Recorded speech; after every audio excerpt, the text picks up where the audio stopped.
दोस्तों स्वागत है आपका इनसाइट नॉलेज की एक और नई वीडियो में। आज हमारे पास वर्ल्ड अफेयर से जुड़ी दो ऐसी खबरें हैं जो भारत की मजबूती को साफ तौर पर दर्शाते हैं। जिसके तहत हमारी पहली खबर ऑस्ट्रेलिया की तरफ से उठाए गए एक ऐसे कदम को लेकर है जिसने चीन और पाकिस्तान की नींद उड़ा दी है। वहीं पर हमारी दूसरी खबर भारत द्वारा अमेरिका को दिए गए एक दो टूक जवाब को लेकर है, जिसके बारे में सभी पश्चिमी देश फिलहाल बातचीत कर रहे हैं। तो चलिए बिना वक्त गवाए स्टार्ट करते हैं इस वीडियो को। पहले बात करेंगे ऑस्ट्रेलिया से निकल कर आ रही खबर से। दोस्तों समय के साथ बदलते कूटनीतिक समीकरणों ने आज ऑस्ट्रेलिया को भारत का एक सबसे अच्छा पार्टनर देश बना दिया है, जिसके साथ हमारे विचार भी मिलते हैं और इंटरेस्ट भी। ऐसे में ऑस्ट्रेलिया अपनी तरफ से पूरी कोशिश कर रहा है ताकि वह ऐसा कोई भी कदम न उठाए जो कि भारत के साथ उनके संबंध खराब करे। लेकिन इन्हीं मजबूत होते संबंधों के बीच अब ऑस्ट्रेलिया ने भारत को लेकर एक ऐसा कदम उठा लिया है जिसने पूरी दुनिया को हैरान कर दिया है। खास करके ऑस्ट्रेलिया का ये कदम चीन और पाकिस्तान के लिए गले की हड्डी बनने वाला है, क्योंकि ऑस्ट्रेलिया का ये डिसीजन एक डोमिनो इफेक्ट पैदा कर सकता है।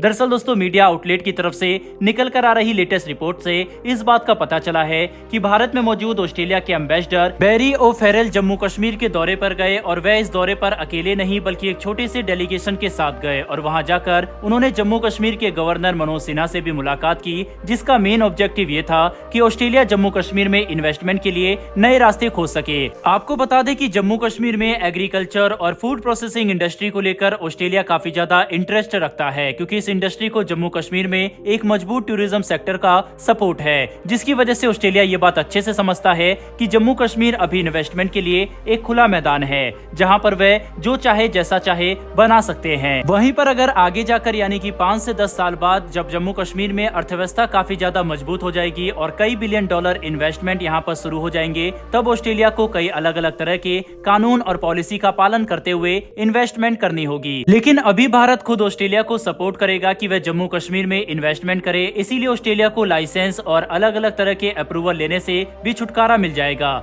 सबसे अच्छी बात तो यह है कि इससे पहले फ्रांस के एम्बेसडर अरुणाचल प्रदेश का दौरा करने गए थे, जो 75 सालों में उनका पहला दौरा था। बता दें कि जम्मू कश्मीर को धारा 370 हटाने के बाद कई अलग अलग तरह के बेनिफिट हुए हैं, जिसमें सबसे बड़ा बेनिफिट तो हम शांति और विकास के तौर पर देख सकते हैं। वहीं पर सिर्फ ऑस्ट्रेलिया ही नहीं बल्कि संयुक्त अरब अमीरात यानी यूएई भी जम्मू कश्मीर में इन्वेस्टमेंट करने वाले कुछ सबसे पहले मुस्लिम देशों में से एक है, जिसके इन्वेस्टमेंट ने पाकिस्तान के होश उड़ा दिए थे, क्योंकि यूएई की एक बहुत ही बड़ी कंपनी ईमार ने 500 करोड़ रुपए के इन्वेस्टमेंट का ऐलान किया, जिसमें 250 करोड़ तो सिर्फ एक मेगा मॉल प्रोजेक्ट के लिए दिए गए हैं, जिसका इस्तेमाल से यूएई कश्मीर में अब तक का सबसे बड़ा मॉल बनाएगा। वहीं पर बाकी के 250 करोड़ का इस्तेमाल अलग अलग तरह के इंफ्रास्ट्रक्चर प्रोजेक्ट जैसे कि आईटी टावर और दूसरे प्रोग्राम में किया जाएगा। यानी यूएई की इन्वेस्टमेंट इतनी ज्यादा महत्वपूर्ण थी कि इसने पाकिस्तान में एक बिल्कुल नई डिबेट शुरू कर दी कि अगर ऐसा ही चलता रहा तो आने वाले कुछ सालों में खुद मुस्लिम देश भी पाकिस्तान को नजरअंदाज करना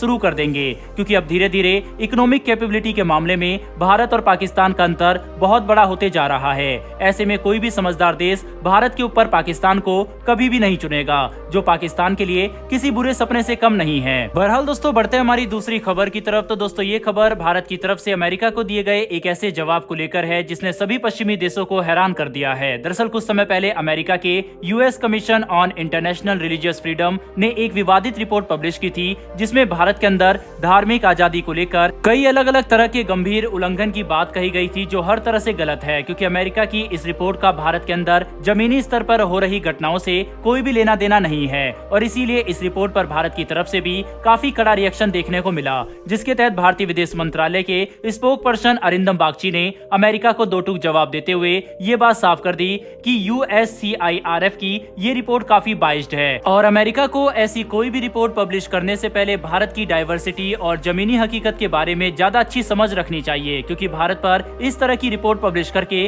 अमेरिका अपनी ऑर्गेनाइजेशन की क्रेडिबिलिटी को ही खतरे में डाल रहा है। यानी हम ये बात आसानी से समझ सकते हैं कि भारत ने अमेरिका की इस रिपोर्ट पर कितना कड़ा रिएक्शन दिया है, जिसने पूरी पश्चिमी दुनिया में भारत के रिएक्शन पर एक बड़ी डिबेट शुरू कर दी है। ऐसे में अब इस बात से इंकार नहीं किया जा सकता कि भारत अमेरिका को यह बात साफ कर चुका है कि हम किसी भी देश की तरफ से ऐसी कोई भी रिपोर्ट स्वीकार नहीं करेंगे जो भारत की छवि पर एक नेगेटिव इंपैक्ट डालता हो, जो भारत की मजबूत विदेश नीति को साफ तौर पर दर्शाता है। वैसे दोस्तों जिस तरह से अमेरिका की एजेंसी इस तरह की रिपोर्ट पब्लिश करती रहती है, क्या भारत को भी ये करना चाहिए और भारत की एजेंसियों को भी अमेरिका और पश्चिमी देशों की कमियों के बारे में रिपोर्ट पब्लिश करनी चाहिए या नहीं? अपनी राय कमेंट बॉक्स में लिखकर जरूर बताइएगा। फिर मिलेंगे ऐसी एक नई वीडियो के साथ। धन्यवाद। जय हिंद।